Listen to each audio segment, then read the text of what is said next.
우리 기자단 여러분, 솔직히 너무 힘들죠? 괜찮으세요? 한 2, 3일 더 갈까요? 네, 아마 여러분 상당히 많이 힘들 걸로 생각이 됩니다.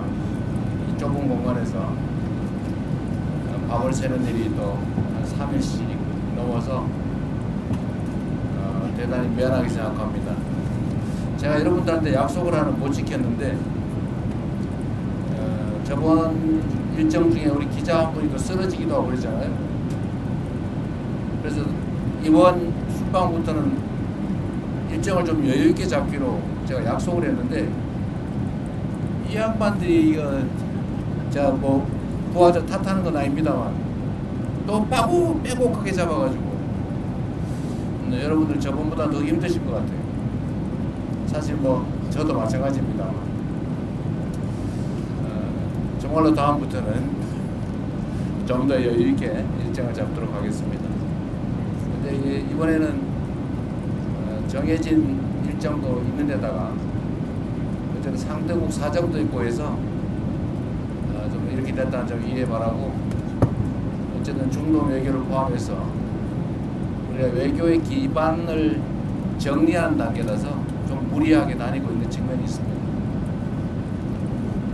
다음부터는 조금 행복한 순방이 되기를 기대하면서 여러분들의 궁금한 점에 대해서 말씀을 들어보도록 하겠습니다. 네, 손을 들고 질문 있으신 분들 손을 들어주시기 바랍니다. 먼저 CBS 이준기 부장님부터 들어보겠습니다. 네, 대통령님 일주일 동안 성경 순방하시느라 고생 많으십니다. CBS 이준기입니다. 저는 이번 순방의 의미에 대해서 좀 여쭙고 싶은데요. 방금 간단하게 말씀해 주셨지만 이번 순방 크게 중동 3개국 그리고 G20 정상회의 두 가지로 나눠서 볼 수 있을 것 같습니다. 이 중에서 중동 3개국 순방에 대해서 좀 질문을 드리고 싶은데요. UAE 같은 경우는 강훈식 부서실장이 특사 활동을 하면서 어느 정도 정치작업을 못했었지만 이집트 튀르키예 같은 경우는 뭐 아이스브레이킹이나 라포 형성의 느낌이 다소 강했다 이렇게 보여주는 측면이 있습니다. UAE와 이집트 튀르키예 같은 경우는 전통적인 중동의 이제 강호 국가들인데 이번 순방을 이를 목표로 정하신 점이 이제 신정부가 중동 국가의 외교에 어떤 물꼬를 튼다 이렇게 좀 이해하면 되면서 이 부분에 설명해 주시면 감사하겠습니다. 뭐 굳이 더 추가 설명이 필요 없을 만큼 잘 이해하고 계신 것 같습니다. 잠깐 말씀드렸지만 우리가 이제 남아공은 G20 회의 때문에 뭐 당연히 가는 것이고, 근데 중동은 어쨌든 우리 외교의 한 중요한 축입니다. 그리고 이번에 방문하는 3개국은 역시 중동 지역의 핵심 국가죠. 그리고 대한민국과의 역사적 관계도 특별하고, 또 방위산업이라든지 또는 뭐 무역 투자 각종 분야 협력 분야에서 여러 가지 새로운 아이템들도 발굴하고 기존의 협력 관계도 좀 강화할 필요가 있어서 지금 기반을 단단하게 한다는 측면에서 핵심 국가 중심으로 지금 가고 있는 겁니다. 네, 또 질문 있으신 부장님들 문화일보 양희석 부장님. 대통령 안녕하세요. 문화일보 양희석입니다. 오늘 그 대통령께서 중국, 일본, 중미 이제 각각 회동을 하셨습니다. 네. 근데 지금 이제 지금 여러 나라로부터 중국 경제에 대한 요구가 나오고 있고, 또 한편 무슨 문제? 중국 경제, 대중국 경제. 중국 경제. 나오고 있고, 또 한편으로는 중국하고 일본의 그 갈등도 네. 좀 격화되고 있는 상황이지 않습니까? 네.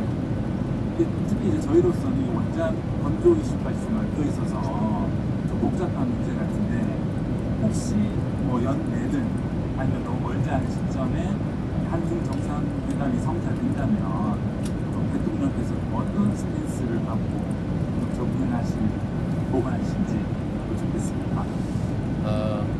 제가 뭐 미국 측에도 얘기하는 거고 중국 정부에도 명확하게 얘기한 거지만, 대한민국의 외교의 기본적 원칙은 한미 동맹을 근간으로 하되 중국과의 관계는 안정적으로 잘 관리한다라는 것입니다. 그 근본은 국익 중심의 실용 외교라고 할 수 있을 겁니다. 그리고 그 중 핵심은 역시 또 대한민국의 군사 안보 각 영역에서 자율성을 확대하는 것입니다. 전시작전 지휘권을 회복하는 문제도 그렇고 핵추진 잠수함 건조를 하는 문제도 그렇고 중국과의 경제협력 또는 민간 교류 확대도 대한민국 국익에 부합하기 때문에 당연히 해야 될 일입니다. 한미 간의 동맹에 기초한 그야말로 기존의 군사 동맹에서 예를 들면 앞으로는 경제 동맹, 첨단 기술 동맹으로까지 복합 동맹으로 발전시켜야 되는데 이 두 가지는 결코 양립 불가능한 것이 아니다라고 생각됩니다. 우리가 언제나 대륙과 해양의 중간쯤에 위치하고 있기 때문에 자칫 잘못하면 양팔을 동시에 잡아당기는 또는 중간에 낀 새우 신세가 될 수도 있지만 또 우리가 하기에 따라서는 양쪽의 입장을 적절히 중지하면서 우리의 활동 폭을 얼마든지 넓혀갈 수 있다라고 생각합니다. 우리가 세계사적으로 보면 이 반도 국가들이 두 가지 길을 갑니다. 크게 융성하거나 아니면 갈갈이 찢겨지거나 우리 대한민국도 비슷한 위치에 있죠. 지금 우리는 이 격변하는 국제 질서 속에서 우리가 하기에 따라서 우리가 힘을 축적하고 주체적으로 잘 판단하고 자율성을 극대화하고 그리고 국익 중심으로 힘들 때 잘 견뎌내고 또 양쪽의 입장을 잘 활용하면 우리의 외교 지평이 오히려 확 넓어질 수도 있다라고 생각됩니다. 또 이번 새 정부는 그런 길을 향해서 계속 가고 있습니다. 중국의 견제 문제는 뭐 서방 국가들 입장에서는 그중에 특히 미국 입장에서는 중국을 적절하게 견제하고 싶어 하죠. 또 한편으로는 견제하면서도 또 한편으로는 협력할 분야를 찾아서 적극적으로 협력을 하고 있는 게 또 현실입니다. 국가와 국가 간의 관계는 원래 그런 것이죠. 국가와 국가 간의 관계를 일도 양단식으로 올로와 나식, 전부 아니면 전무 이런 식으로 접근하면 결국은 남는 게 하나도 없죠. 중일 갈등 문제에 대해서는 뭐 중국과 일본이 지금 일본 총리의 발언을 놓고 상당히 크게 갈등이 이어지고 있긴 하지만 대한민국 입장에서 현재 상황을 냉철하게 지켜보고 대한민국 국익이 훼손되지 않도록 또 대한민국 국익이 극대화될 수 있도록 최선을 다해야 되지 않을까 싶습니다. 그래서 오늘 약간 무리하긴 했는데 중국 총리하고 면담도 하고 또 거기에 맞춰서 일본 측에도 특별히 요청해서 일본 측과 균형을 맞춰서 또 정상회담도 간략하게 했습니다. 그 두 정상회담 과정에서 대한민국이 가지고 있는 기본적 입장을 충실하게 잘 설명했고 국회가 발생하지 않도록 잘 협의해서 지금 뭐 대한민국 입장에서는 크게 어떤 위협 요인이 생기거나 또는 갈등 요소가 추가되거나 그러지는 않다는 말씀을 드립니다. 네, 질문을 또 받도록 하겠습니다. 이번에는 한국일보의 이석택 기자입니다. 예, 대통령님 안녕하십니까? 저 한국일보 이석택 기자입니다. 대통령께서 이제 그 외국 순방을 다니시다 보면은 국력 신강이 필요하다라는 말씀을 많이 해주시는데요. 이제 얼마 전에 국가 경쟁력을 높이기 위해서 6대 핵심과제 개혁 필요성을 말씀하신 적이 있습니다. 네. 이제 뭐 다른 나라 사례나 전례에 비춰보면 6가지 중에서도 노동과 연금 분야 개혁 과제가 상당하게 저항이 좀 예상되고 있는데요. 그 노동개혁 분야에서 고용시장 유연화 과제가 담기는지 그 연금 개혁의 목표는 어느 쪽으로 설정하고 계신지 궁금합니다. 일단 순방과 관련된 질문에 한해서 답변을 드리는 것으로 하겠습니다. 네. 이 문제는 우리가 순방을 하면서 각국이 가지고 있는 특장점들을 잘 살피고 또 우리가 배울 수 있는 건 배우고 협력할 수 있는 건 협력한다 라는 그런 정도 말씀으로 대체하도록 하겠습니다. 네, 제가 잘 안 보였습니다. KBS 손수환 기자님 한번 주시겠어요? KBS 손수환 기자님. 계셨습니다. 이번 그 G20 정상회의를 통해서 굉장히 여러 정상들의 짧게지만 많이 만나셨잖아요. 이제 우리나라에 좀 기대하는 역할이 좀 뭐라고 생각하셨는지 정상들 만나면서 여쭤보고 싶고요. 또 특히 기억 남는 정상이라든지 에피소드 있으시면 제가 부탁드리겠습니다. 네. 원래 이게 다자 협상의 장이라고 하는 것은 우리 외교부 장관이 그러셨던가 안보실장이 그러셨던가 그야말로 장이 서는 거라고. 양자 협상의 장이기도 하죠. 우리가 만날 기회가 있으면 사실 정상끼리의 회담이라고 하는 게 그렇게 쉽지가 않습니다. 상대국을 방문하지 않는 한 정말 특별한 계획이 없으면 만나기조차 어려운데 이렇게 다자회의 기회가 생기면 그 틈틈이 이제 양자회담을 하고 그 양자회담 전에 실무협의도 미리 해서 일정한 의제로 좁히고 정상회담을 통해서 필요한 합의를 끌어낼 수 있습니다. 제가 취임한 지 얼마 안 돼서 처음 보는 분들도 계시고 해서 어렵긴 하지만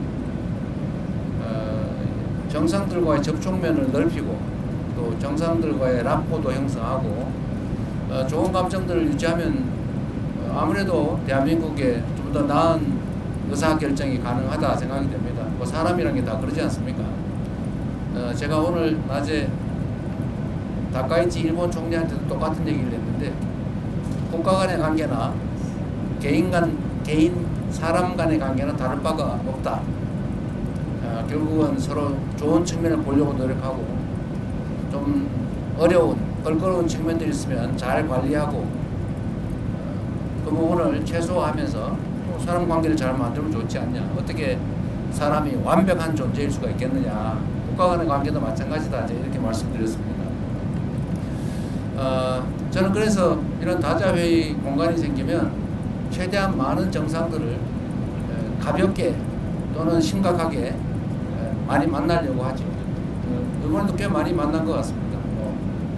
언론인 여러분들한테 공지하지 않은 얘기들도 많죠, 사실. 잠깐씩 한 5분씩, 10분씩 화장실 갔다 오면서도 얘기하고. 근데 모든 정상들이 사실은 똑같습니다. 각각의 국가를 대표하고 나오는 분들이라서 자기들도 정상들 간의 대화를 최대한 많이 하고 뭔가를 끌어내야 되기 때문에 다 적극적이에요. 뭐 나만 그래서 좀 이상한 사람이 아니고 모두가 다 열려 있습니다. 그래서 그 기회를 잘 활용하면 얼마든지 정상들 간에 짧지만 밀도 있는 대화가 가능하다. 제가 몇 차례 국제회의를 가면서 느낀 겁니다. 그리고 가능하면 인간적 공감을 얻어내기 위해서 많이 노력하죠. 제가 사실은 좀 장난기가 많아가지고 그러긴 한데 외국 정상들도 사실 똑같습니다. 그러한 사람들이어서 그들의 인생이나 또는 삶의 역장이나 뭐 정치적 경험이나 이런 것들을 제가 발굴해가지고 얘기해주면 좋아하죠.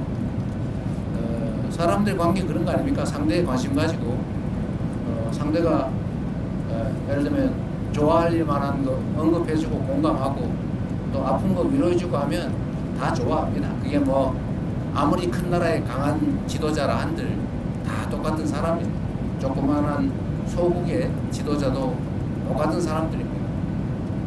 그래서 만나면 뭐 큰 무리 없이 대개는 관계 설정이 잘 되죠.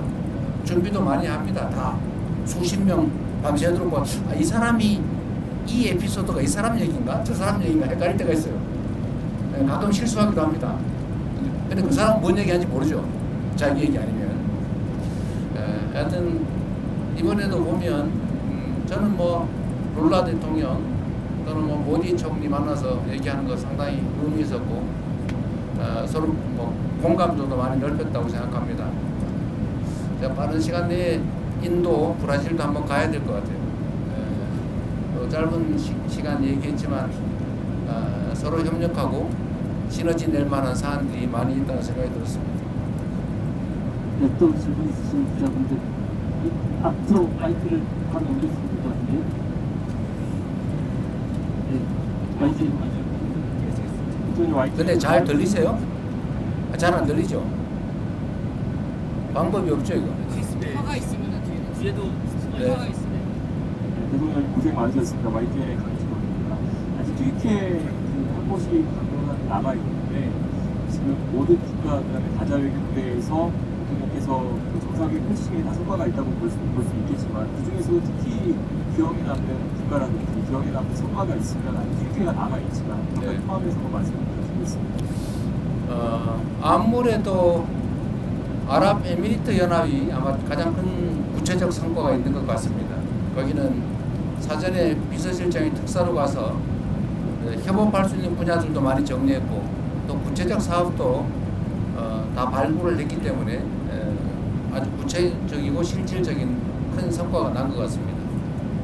사실 이집트는 이집트 대통령께서도 그렇고 우리 실무진들도 크게 기대를 안 했던 것 같아요. 그런데 제가 RCC 대통령하고 예정에 넘게 거의 예정 시간 2배 가까이 대화를 했는데 마지막에 얘기를 들어보면 한국과 이집트 간의 그 협력에 대해서 매우 구체적인 좋은 제안들을 많이 해주셨어요. 처음에는 얘기하지 않았던 건데 마지막에 저하고 둘만 남았을 때는 뭐 그전에도 얘기하는 게 많았지만 카이로 공항을 확장할 계획인데 거기가 아마 한 3-4조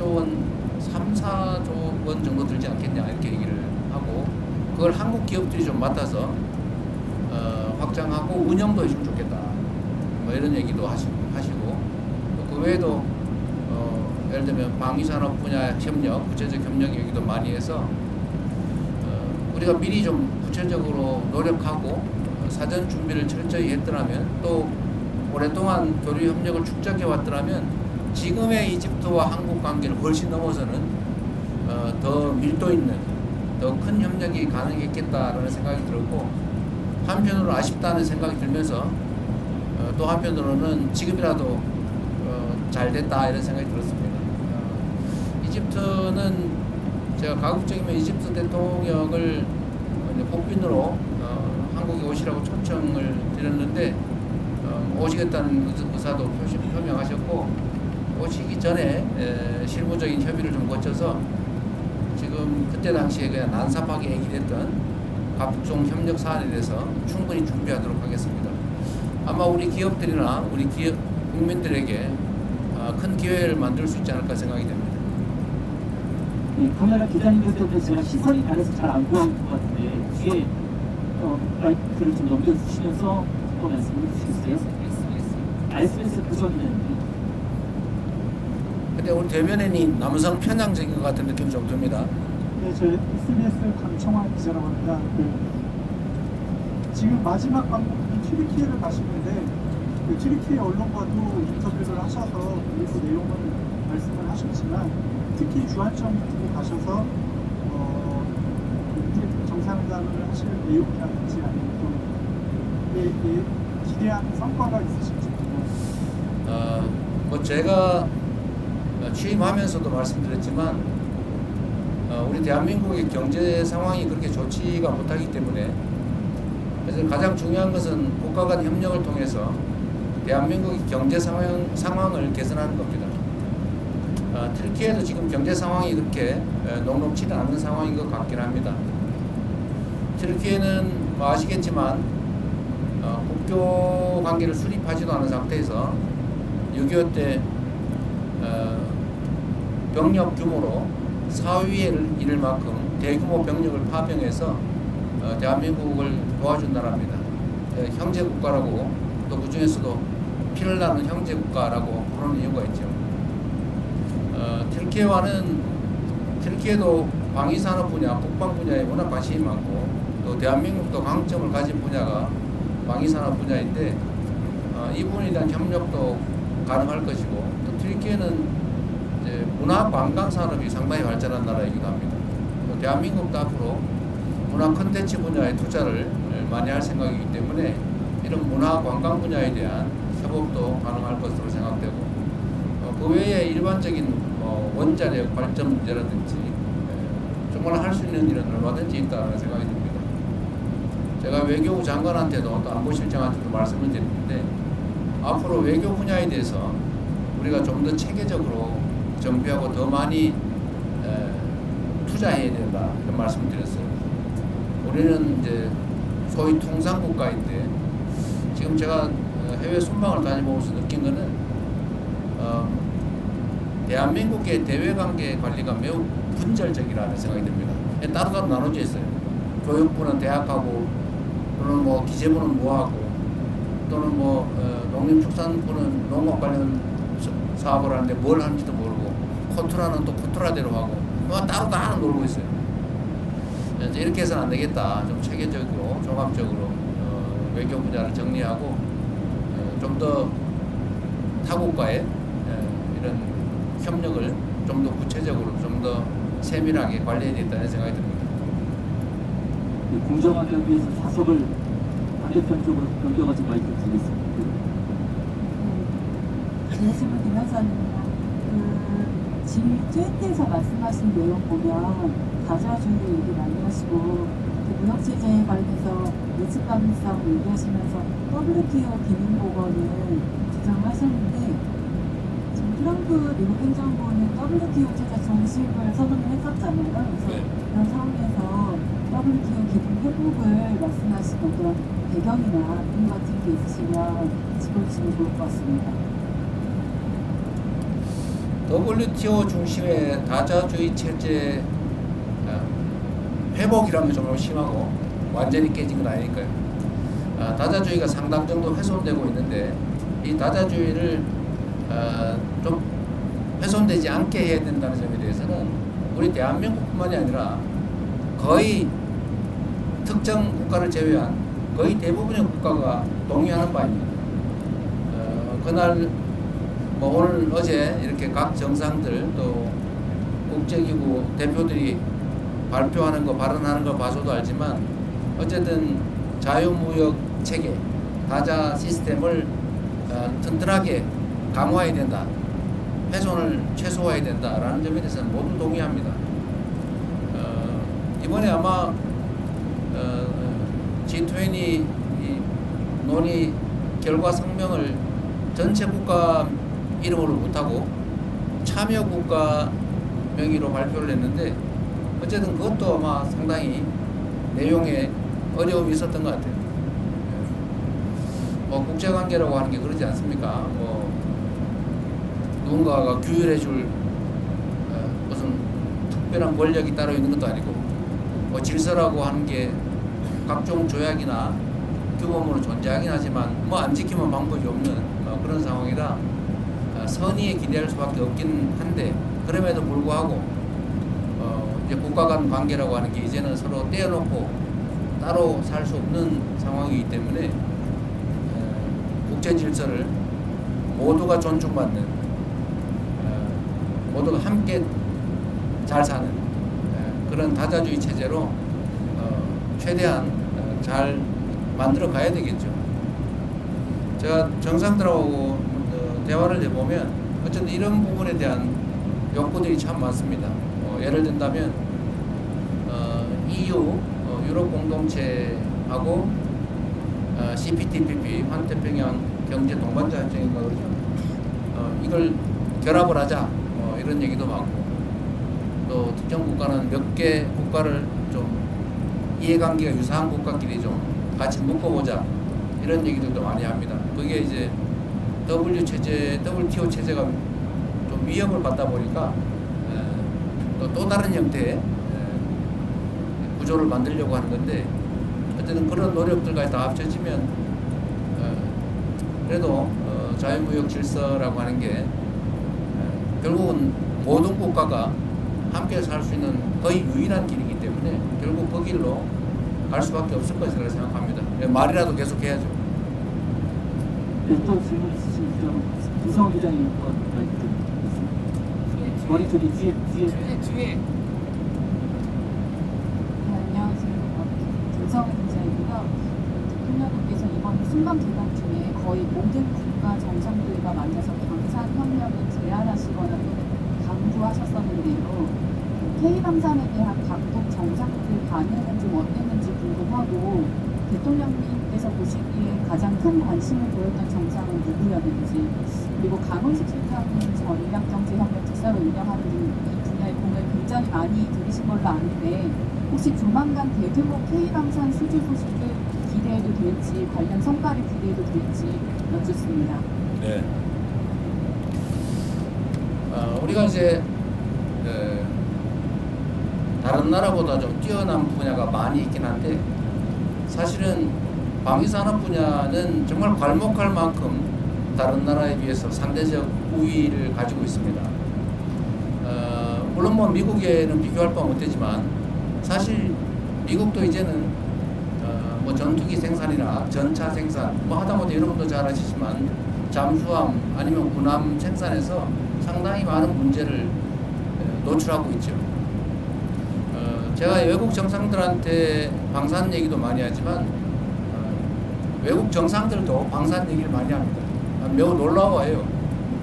이게 지금 최근에 이렇게 드러나는 실력이 이제 구체적으로 드러나는 성과가 나다 보니까 그런 것 같기도 한데 여러분 아시겠지만 저는 대한민국이 북한의 GDP의 1.45배에 이르는 엄청난 규모의 국방비를 현재 지출하고 있고 전 세계 군사력 5위로 평가받는 나라인데 이게 전시 작전권도 없고 또 일각에서는 마치 외부의 지원이 없으면 자체 방위도 못하는 것처럼 이렇게 오해를 하거나 아니면 곡해를 유발하고 있는데 이런 저는 상황을 저는 빨리 개선해야 된다고 봐요.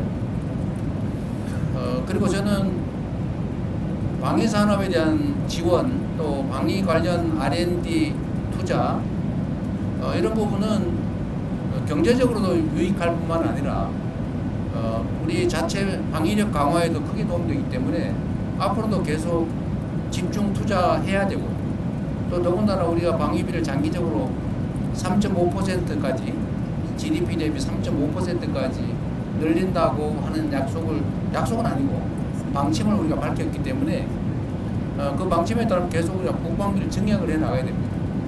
그래서 방위 산업을 육성하고 또 방위 산업을 통해서 다른 산업을 더 발전시키고 방위 산업을 통해서 수출을 확대하고 또 방위 산업을 통해서 각국이 지금 매우 군사적 위협을 느끼고 있기 때문에 그 위협을 느끼는 정도가 점점 더 강화되고 있기 때문에 각국의 관심도 높아지고 있어서 국가 간 관계를 발전시키는 데도 매우 도움이 된다고 생각됩니다.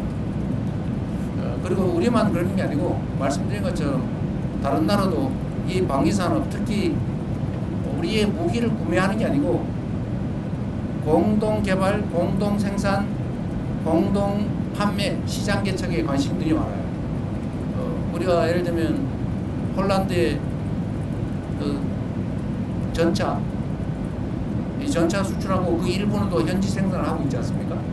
폴란드도 매우 만족하고 있는데 사실은 KF-21을 포함한 전투기나 특히 인도 같은 경우는 조선산업협업을 구체적으로 요청을 했는데 어쨌든 거기는 뭐 군수 분야도 들어있을 걸로 추측은 돼요. 그래서 이거는 여러 다방면으로 우리에게 절대적으로 필요한 부분이기 때문에 저도 많이 강조하고 또 실제 수출 성과도 내야 되고 아마 실제 결과도 조만간 나오게 될 겁니다. 상당히 전망이 좋은 또 해야 될 분야라는 생각이 듭니다. 네, 다음 질문으로 넘어가겠습니다. 뉴스의 김수현 네. 저 뉴스의 김수현입니다. 제가 그 8월에 방미 귀국길에 아파서 잠시 이분이 그러시군요. 2개월 지금 반 정도 쉬다가 일주일 전에 복직해서 이번 순방에 함께하게 됐는데요. 일단 감회가 좀 새로워서 그 말씀을 한번 드리고요.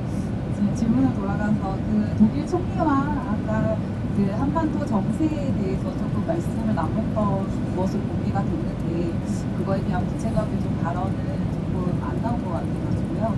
아까 중국과 일본과의 관계 말씀하시긴 했지만 독일 총리와 조금 나눴던 대화를 공개하실 부분이 있으시면 조금 설명해 주시면 감사하겠습니다. 아까 브리핑 안 했습니다. 내용 브리핑 안 하셨어요? 안 했습니다.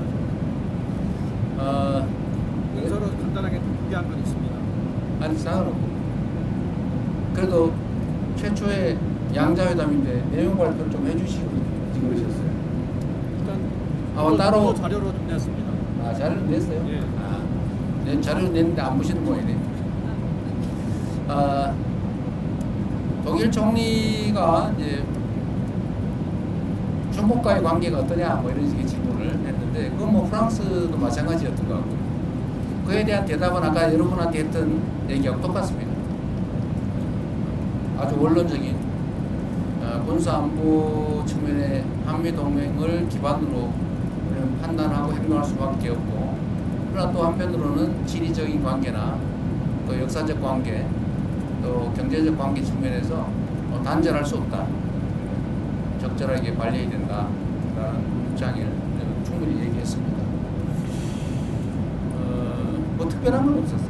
뭐 어차피 한 3, 40분 얘기하는 건데 우리가 독일하고 얘기가 너무 많이 길었죠. 한 40분. 네, 길게 했습니다. 프랑스하고 프랑스하고는 40분, 중계를 한 독일이 한 20분 회의 시간 때문에 그렇게 됐는데 그 독일 프랑스는 역시 우리가 꼭 방문하든 또는 프랑스 미테랑이 아니지 누구지? 마크롱 대통령은 내년에 방한하겠다고 하니까 또 그때 더 구체적인 얘기를 하게 될 것 같습니다. 네, 또 질문 있으신 기자분들, 네, 이번 연합뉴스 감사합니다. 네, 안녕하십니까. 대통령님 고생 많으셨습니다. 연합뉴스 TV의 성승환입니다. 그 남아공 주의식을 오시기 전에 정규 APEC을 저희가 주인으로서 손님들을 맞았었는데 이번에 손님으로 한번 모셨고 3년 뒤에는 저희가 다시 주의식을 해서 맞이해야 되잖아요. 어떤 좀 이거는 좀 신경 많이 써야겠다. 그냥 더 많은 국가들이 오니까 이런 걸좀 신경이 있는지 궁금합니다. 마이크를 잘 정비해야 되겠다는 생각이 들었습니다. 마이크가 계속 말썽이 되군요. 우리가 그 장소는 정해지지 않은 거죠. 아직 안 정해졌습니다. 아직 이제 어디 대한민국에서 개최하는 건 정해졌는데 대한민국의 어디에서는 아직 미정 상태라서 그에 맞춰서 준비는 철저하게 잘 해야 되겠습니다. APEC은 김인석 총리께서 워낙 잘 챙겨서 특별히 문제가 없었던 것 같은데 다음 회의도 잘 준비해야 되겠다는 생각이 듭니다. 이게 국제회의는 어쨌든 전 세계 언론들이 다 지켜보는 상태인데 세밀하게 준비를 잘 안 하면 좀 국격에 의심을 받을 수도 있겠다 그런 생각이 좀 들긴 합니다.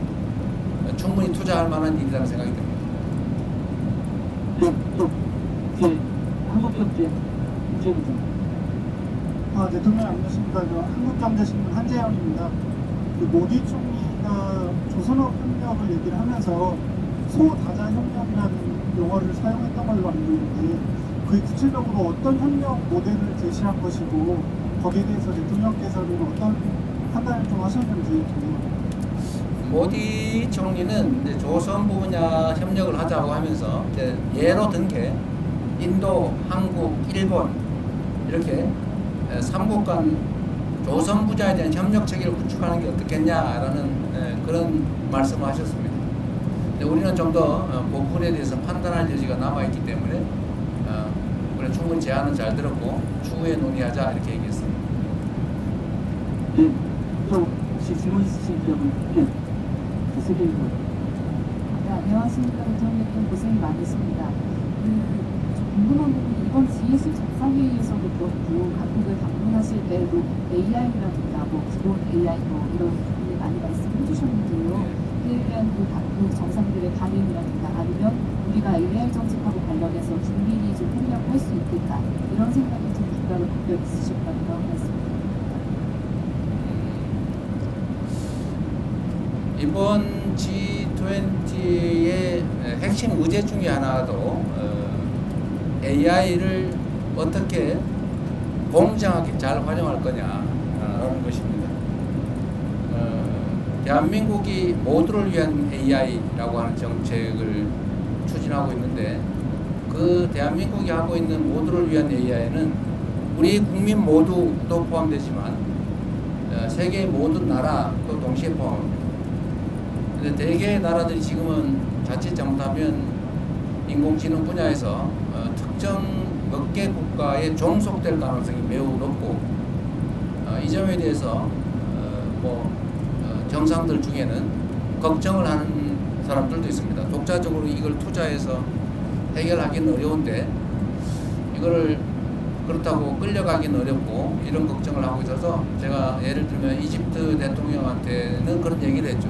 이집트 인구가 1억 명인데 앞으로 결국 세상은 인공지능 중심으로 바뀌어갈 거고 거기에 끌려가는 것보다는 동행하는 게 그래도 낫다. 그래서 한국과 인공지능 분야에 대해서 서로 협력을 하는 게 어떻겠냐라고 얘기했고 그 점은 동의하는 바가 있었습니다. 우리의 기획 중에도 제3세계의 인공지능 분야에 대해서 제3세계와 협업을 해서 제3세계를 독립적으로 인공지능 시스템을 특히 LLL 시스템을 포함해서 좀 구축을 함께 해주자라고 하는 계획도 가지고 있습니다. 그게 우리의 시장을 넓히는 길이기도 하죠. 의외로 이 분야도 인공지능 분야에 관한 협력 관계 구축도 앞으로 대한민국이 해야 될 중요한 아이템이 아닐까 싶은 생각이 들었습니다. 네, 또 질문 있으신 분들 질문 받겠습니다. 서울경제 송정훈. 네, 대통령님 서울경제 송정훈 기자입니다. 취임 12일 만에 G7에 가셨을 때가 엊그제 같습니다. 그때는 이제 민주화 한국이 복귀했다, 국제사회에 복귀했다 이런 말씀을 많이 해주셨는데 그 사이에 어느새 한미, 한일 그리고 아세안의 AP까지 G20까지 다녀오셨습니다. 이 사이에 대통령께서 보실 때 회의 정상들이 실제로 어떤 반응들이 달라졌는지 그게 궁금하고요. 그리고 아까 말씀 중에 그 2028년 G20 같은 경우에는 아직 도시가 정해지지 않았다라고 말씀하셨는데 항상 지론이 지방도시를 생각을 하시니까 지방에서 할 수도 있다라는 생각을 하시는지 궁금합니다. 네, 쉬운 말씀 먼저 드리면 2028년에 할 일이고 아마 내년 정도에는 어느 정도 윤곽을 잡아서 내후년부터는 준비를 해야 되겠죠. 근데 저는 기본적으로 가능하다면 지방에서 하는 게 좋겠다는 생각은 갖고 있는데 글쎄 그때 가서 상황이 어떨지는 잘 모르겠습니다. 이게 숙소 문제나 이런 게 상당히 좀 큰 문제라서 인프라 구축도 간단한 문제가 아니어서 쉽게 단언하긴 좀 그렇고 또 했던 데서 또 하긴 좀 그렇고 여러 가지를 살펴야 되지 않을까 싶습니다. 제가 당선 직후에 캐나다에 갔을 때 그때는 사실은 저도 정신도 없고 저도 몇몇 정상들 얼굴 아는 사람들 내가 혼자 사진에서만 봤지 전혀 모르는 사람들인데 상당히 좀 어색하긴 했습니다. 근데 그때도 느낀 건데 대한민국의 위상이 우리 스스로 생각하는 것과는 다르구나 라는 걸 그때 제가 G7 회의 갔을 때 느꼈고 그 후에 아세안, APEC 또 이번 G20 이런 회의를 가면서 느낀 거는 대한민국에 대한 외국의 인식이 정말로 높아지고 있구나 이걸 정말로 느낍니다. 대체적으로 한국 문화에 대해서 상찬을 합니다. 문화적 역량.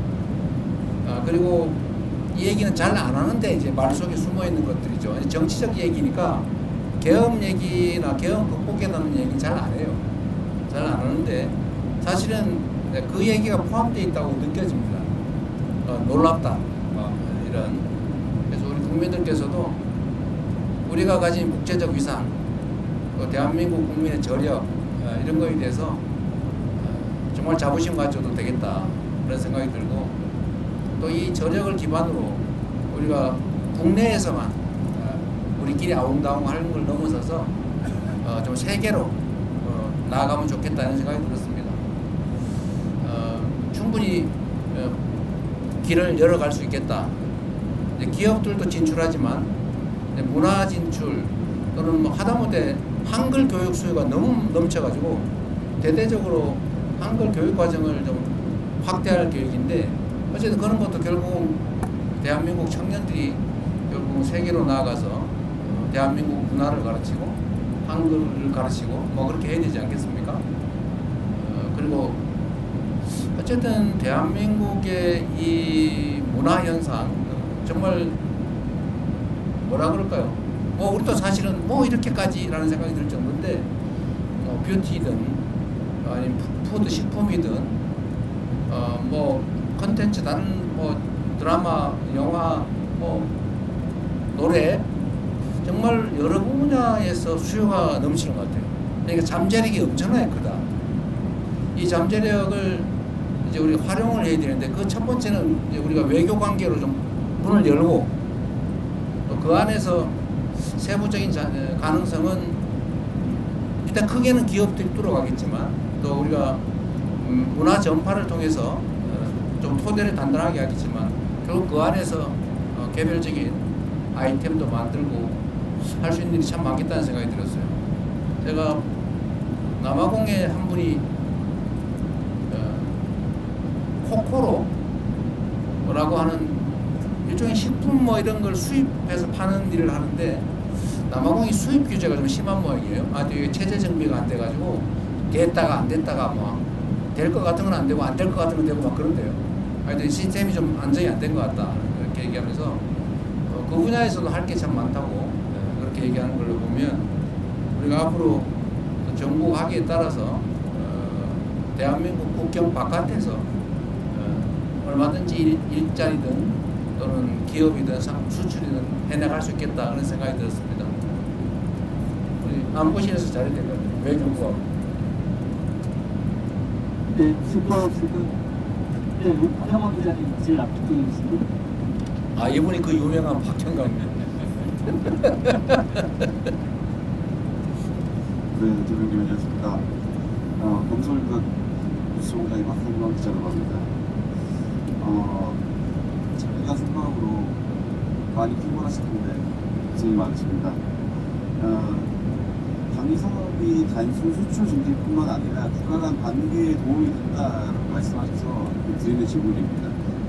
방사 포함해서 우주, 원전 등 협력도 중요한 의제로 지금 가져가고 계시는데 이걸 종합해봤을 때 사실상 군사 협력의 중요한 어떤 관계를 가져가려고 하는 후석을 만드는 거 아닌가라는 생각도 좀 듭니다. 그 정도까지는 아니더라도 미국, 중국 등 강대국에 의해서 좌지우지되는 변화일변도의 국제 정세에 대응하기 위해서 강사협력으로 끈끈하게 묶인 좀 새로운 외교적 협력체를 구상하고 계신 거 아닌가라는 생각이 듭니다. 강사외교를 통한 직접적 수출 증진과 국가 간 관계 발전 중 어디에 좀 더 무게를 두고 계신지 좀 생각을 듣고 싶습니다.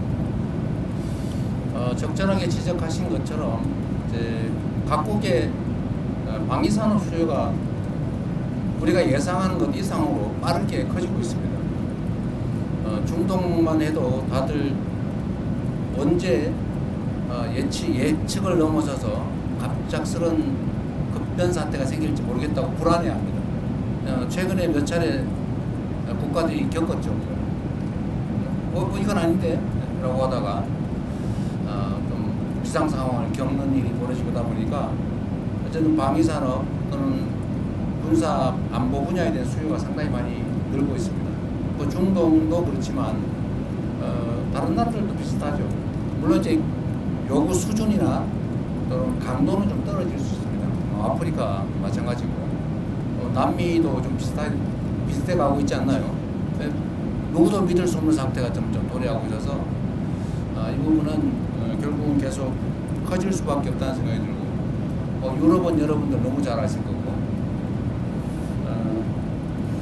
국가 간 관계 강화의 뭐 한 축이 될 수도 있고 이게 특히 협업을 하게 되면 공동 기술 개발, 공동 생산 이런 식으로 하게 되면 이게 군사 안보 협력을 안 할 수가 없어요.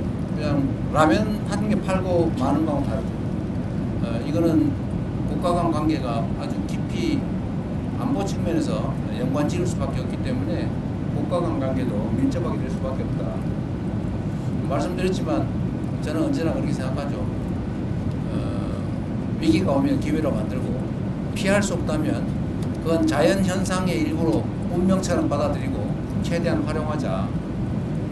우리도 결국은 국방 분야에 투자를 늘릴 수밖에 없는 상태인데 결국 그러면 외교 관계도 확대해 나가는 게 뭐 일반 무역 투자도 있겠지만 또 문화 교류도 있고 인적 교류도 있고 뭐 원자력이든 뭐 여러 가지 있겠지만 그중에 방위 산업 분야도 아주 현실적으로 매우 유효한 수단이다 그런 생각이 듭니다. 네, 저희가 45분 정도 더 하라고 하세요. 나중에 안 물어봤다고 억울해하면 안 되죠. 예, 제가 잘 안 보니까 그래서 마이크를 전달해 주시고 두 분 계세요, 두 분. 네네. 소속과 이런 말씀 주시면 감사하겠습니다. 대통령님 채널의 김동훈 기자입니다. 대통령님 그 이집트 대통령과 정상회담에서 한반도 평화 중재 역할 강조하셨고요. 독일 정상회담에서도 통일 노하우 알려달라 하셨는데요. 북한과 관계 개선을 위해서 한 단계 더 나아갈 것 우리가 먼저 할 수 있는 거 계획하고 있으신지 한미 연합 군사훈련 축소 같은 것도 포함되는 건지 궁금합니다. 어쨌든 북한이 가장 예민해하는 것이 이제 한미 연합 군사 훈련인데 그 부분에 대해서 우리가 선제적으로 훈련 규모를 축소하거나 뭐 연기하거나 뭐 이런 것들을 검토하자는 주장도 일부에서 있습니다. 또 한편으로는 그게 만약에 남북 간의 평화 체제가 확고하게 구축이 되면 뭐 안 하는 게 바람직하겠죠. 그러나 이게 어떤 게 먼저냐라는 것은 그때 상황에 따라서 이게 지렛대가 될 수도 있고 결과가 될 수도 있죠. 지금은 당장 말하기는 어렵습니다. 그러나 길게 보면 대한민국의 방위는 대한민국 스스로 책임지고 또 가급적 군사훈련을 하지 않아도 되는 그야말로 말씀드린 것처럼 싸우지 않아도 되는 싸울 필요가 없는 평화체제를 확고하게 구축하면 뭐 그때 되면 이런 트럼프 대통령이 별로 안 좋아하는 돈 드는 합동군사훈련 이런 거 안 해도 되지 않습니까? 그러나 지금 단계에서는 뭐 쉽게 얘기할 수 없는 부분이죠. 그래서 이거는 상황과 조건에 따라서 얘기할 거지 지금 미리 어떤 방향으로 예단하기는 어렵다. 그렇게 생각이 됩니다. 네, 그 뒤에 내일경제 오세훈. 예, 안녕하세요. 매일경제 오세훈입니다. 방금 출국 전에 공개된 트리티의 언론과의 인터뷰가 있었습니다. 네. 이 인터뷰에서 대통령님께서 트리티의 신호 원전 프로젝트 논의가 진행 중이고 한국 원전 기술로 트리티의 원전력 발전에 기여하기 희망한다고 하시면서 이제 수주 의지를 밝히신 걸로 이해를 했는데요. 현재 그 우리나라 기업이 관련 프로젝트에 이제 입찰을 해서 경쟁 중인 상황입니다. 그래서 이번 국빈 방문을 계기로 관련한 결과가 도출될 가능성이 있을지 말씀 좀 부탁드립니다. 뭐 결과를 예단하기는 어려울 테고 아마 한전이 입찰에 응한 것 같아요. 응찰한 것 같은데 정상은 대화를 통해서 우리 대한민국 원전 사업의 우수성, 그 다음에 경쟁력 이런 것들을 잘 설명하고 좋은 결과가 나도록 노력을 해봐야죠. 뭐 결과에 또 뭐 여러 가지 판단할 요소가 있으니까 기다려봐야 되지 않겠습니까? 네, 또 혹시 질문이 더 있으실까요? 말고 손을 드는 분이 안 계신 것 같아요. 있나요? 그쪽에 마이크를 전달을 해주십시오. 예, 대통령님 수고 많으십니다. 연합뉴스 임명석 기자고요. 조금 전에 질문 나왔던 트리키의 현지 언론 인터뷰였어요. 잘 들리시나요? 네, 잘 들려요. 예. 대통령께서 이제 통일의 논의에 변칙의 의무다라고 얘기하시면서 점진적 단계적으로 추진해 나가겠다는 말씀하셨는데요. 잘은 뭐라고 총리가 뭐라고요? 통일에 대해서 통일에 일방적으로 추진하지 않겠다. 점진적 단계적으로 추진을 해 나가겠다라는 얘기를 하셨는데 이 얘기는 결국은 지난번에 통일에 대해서 추진하지 않겠다는 거랑 마찬가지로 이 정부에서는 좀 시간이 걸린다고 하더라도 충분히 대화를 가지고 장기적으로 접근하겠다는 뜻으로 저희가 받아들여도 되는 건지 궁금하고요. 그리고 같은 맥락에서 지난번 인프 때 북미 정상 간 대화가 아쉽게도 좀 무산이 됐는데 혹시 다음 모멘텀으로 이 통일 문제를 진전시킬 수 있는 다음 외교적 모멘텀이 뭐가 있을지 생각하시는 분이 있으면 설명해 주시면 감사하겠습니다. 네. 남북 관계는 참으로 안타깝게도 매우 적대적이고 대결적 양상으로 바뀌었습니다. 아주 초보적인 신뢰조차도 없어서 아주 극단적인 발언 또 극단적인 행동을 보여주고 있습니다. 북한 측이. 아시겠지만 지금 군사분계선 기준으로 북한이 3중 철조망을 치고 있어요. 이게 6.25 전쟁이 이제 휴전으로 끝나고 그 이후 정말 수십 년 동안 안 하던 일입니다. 지난 윤석열 정권 당시에 북한으로 가는 철도 다 폭파했습니다. 북한으로 가는 도로 다 파내고 둔덕을 쌓았습니다. 말씀드린 것처럼 전 군사분계선에 3중 철책을 설치하고 있어요. 다시 감시초소 설치하고 그 군사분계선 설치한다고 뭐 지뢰 매설한다고 우리 측하고 그쪽하고 서로 생각하는 경계가 달라서 그쪽은 자기 땅이라고 왔다 갔다 하는데 우리가 보니까 넘어왔다 그래서 경고 사격하고 넘어가고 이러고 있어요. 언제 우발적인 충돌이 벌어질지 모르는 상황까지 갔습니다. 그리고 남측을 북한은 적대적 두 국가다. 이제는 뭐 전치 원수다. 이렇게 얘기하고 있지 않습니까? 일체 모든 연결선이 다 끊겼습니다. 일체 대화 접촉 자체를 거부하고 있어요. 매우 위험한 상태죠. 우발적 충돌이 발생하면 해결할 길이 없습니다. 아무리 적대적인 국가 간이라도 비상연락망은 원래 가지고 있어요. 한 라인은 다 있지 않습니까? 원래 오른쪽으로 싸우면서 오른손으로 싸우면서도 왼손으로 악수하고 부르는 게 세상의 이치인데 여기는 완전히 다 단절했어요. 정말로 안타까운 일이죠. 이게 과연 대한민국의 국익에 바람직하냐? 전혀 아니지 않습니까? 결국은 통일 문제, 안보 문제, 이 국익에 관한 문제를 정략의 대상으로 삼아서 다 망가뜨린 정말로 이해하기도 어렵고 용납하기 어려운 일들이 실제로 벌어진 겁니다. 이 상황에서 우리가 할 수 있는 일은 무엇이냐?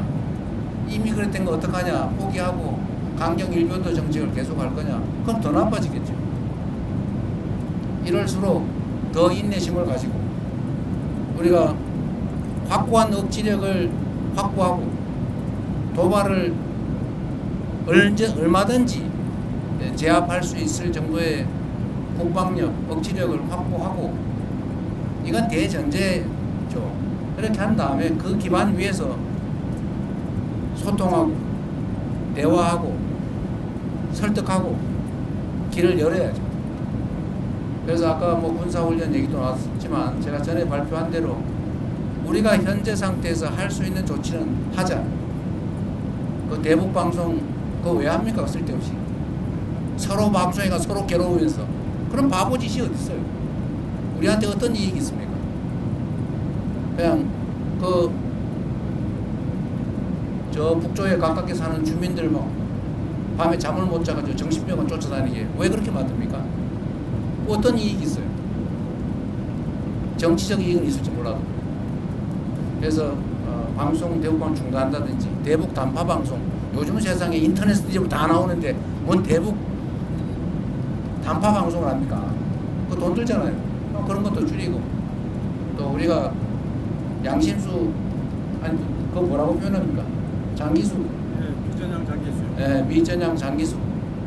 지금 나이들 다 90 넘어가지고 오늘 내일 언제 돌아가실지 모르는 분들인데 북한으로 자기 고향으로 가겠다는 걸 그건 뭐 막습니까? 그거 잡아놓으면 뭔 도움이 돼요? 그래서 그 노력조차도 반응이 없어요. 이런 상황에서는 그래도 대화하려고 노력하고 끊임없이 우리의 선의를 전달하고, 의심하면 한 번 얘기하는 것보다 두 번 얘기하는 게 낫겠죠. 끊임없이 노력해서 바늘 구멍이라도 뚫어야죠. 자꾸 피하면 쫓아다니면서 얘기도 하고 말도 붙이고, 뭐 안 됐겠지만 군사분계선 불명확하니까 이거 사고 나겠다, 진짜 총격전이 벌어질 수도 있겠다, 서로 자기 땅이라고 우기다, 이런 거 대화해서 선을 긋자, 이런 거라도 해야죠. 우리는 언제든지 열려있다는 거 말씀드리고, 그리고 전에 END 전략이라고 우리가 말씀드렸습니다만 교류해야죠. 아니 다른 어떤 나라와 다 교류하고 대화하면서 왜 북한하고만 안 합니까? 어쨌든 교류하자. 그리고 관계 정상화를 우리가 지지한다. 전 세계와 교류해라. 우리하고는 좀 늦더라도. 그리고 마지막으로 단기적으로는 일단 핵 동결하고, 중기적으로는 감축하고, 장기적으로는 비핵화하자. 시간이 걸릴지라도 지금 상태로 방치하면 1년에 10개에서 20개씩 핵폭탄, 핵탄두 계속 만들고 있고, 미사일 ICBM 기술 계속 개발해가 완성도를 높이고 있는데, 지금이라도 중단하면 모두에게 이익 아니냐. 그러니까 일단 중단 협상이라도 시작하자. 그걸 우리가 못하면 미국하고 북한이라도 서로 하시라 라고 하는 게 우리의 기본적인 방침인 거죠. 물론 당연히 우리가 흡수 통일 그런 얘기 왜 합니까? 뭐 흡수해서 뭐예요? 거기서 생겨나는 엄청난 충돌을 어떻게 할 겁니까? 엄청난 비용을 어떻게 감당할 거예요? 책임도 못 질 얘기를 정치인들이 쓸데없이 하느라고 괜히 갈등만 격화되지 않습니까? 우리 흡수 통일할 생각 없다. 통일에 관한 우리의 관점은 일단 대화하고 평화 공존하고 그 다음에 얘기하자. 갑자기 통일 얘기하면서 뭐 대박 이렇게 얘기하니까 북한이 이거 쳐들어오는 거 아니야? 이래가지고 철조망 치고 도로 끊고 장벽 쌓고 철도 끊고 막 그러잖아요. 무인기 가서 막 보내가지고 약 올리고. 얼마나 긴장되겠습니까? 근데 이거를 일종의 업보죠. 개인도 그렇지만 국가도 업보를 쌓은 겁니다. 시간이 걸리겠죠. 그 업보를 줄이기 위해서 그 업보를 쌓은 노력 이상의 노력을, 그것보다 더 많은 시간의 투자가 필요하지 않을까 생각합니다. 네, 아마 더 질문 있으실 분이 안 계신 것 같습니다. 저희가 거의 뭐 1시간 가까이 네, 마지막이었어요. 네, 기자 간담회를 했습니다. 그러면 네. 이것으로 기자 간담회를 마치도록 하겠습니다. 어쨌든 여러분 뭐 박수 치면 누구 욕해요. 어쨌든 여러분 너무 고생이 많으십니다. 제가 이렇게 해외 순방을 다녀보니까 또 교민들을 이렇게 만나보니까 참 절박하다는 생각이 들었어요. 또 한편으로는 정치 또 국정이 하기에 따라서 참 많은 걸 할 수 있겠다, 그런 자신감도 생깁니다.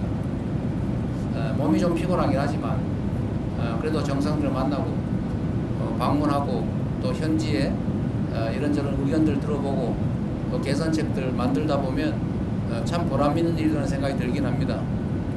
저는 그래도 좀 넓은 공간에서 좀 편하게 가는 편인데, 이 좁은 공간에서 10몇 시간씩 비행기 타고 가는 거 얼마나 힘들겠어요. 그래서 아무런 어디 갔습니까? 이거 일정 짜는 사람들 누구예요? 이게 의전팀 짭니까? 이 양반이 공보 출신인데도 이게 기자 배려를 안 하고, 네? 언론들 배려를 안 하고 이렇게, 저도 죽을 지경입니다. 무슨 일정을 이렇게 정상 외교 순방 일정을 이런 식으로 어디 이집트 가면 박물관이라도 한번 가봐야지 세상에. 네? 하루 종일 뺑뺑이 돌리다가 바로 다른 나라, 그것도 밤에 출발해가지고 새벽에 도착해 또 뺑뺑이 돌리고. 좀 반성하세요. 저를 위해서가 아니고 우리 언론인들 생각해서. 또 쓰러지면 어떡할 겁니까? 이번에 더 힘든 것 같다는 제목입니다. 몸 관리 잘 하십시오. 자, 고맙습니다.